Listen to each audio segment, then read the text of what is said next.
पुण्याजवळ चास हे गाव आहे आणि तिथे सोमेश्वराचं अतिप्राचीन मंदिर आहे आणि या मंदिराच्या बाहेर प्रांगणामध्ये अतिशय सुंदर अशी दीपमाळ उभी आहे.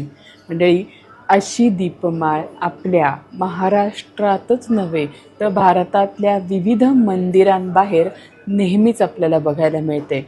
अतिशय प्राचीन काळापासून या दीपमाळ बांधण्याची प्रथा आहे आणि छान छान असे दिवे जेव्हा तिथे लावले जातात तेव्हा त्या मंदिराच्या प्रांगणात ते खूप सुंदर दिसतं आणि त्याची शोभा काही बघण्यासारखीच असते.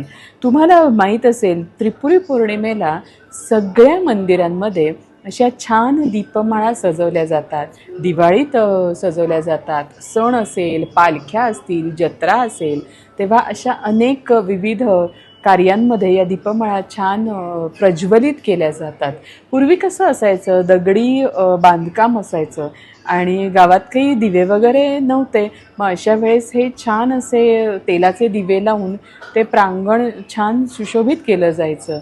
मंडळी, गोष्ट आपल्या भारताची आहे, आपल्या महाराष्ट्राची आहे, आपल्या प्राचीन संस्कृतीची आहे.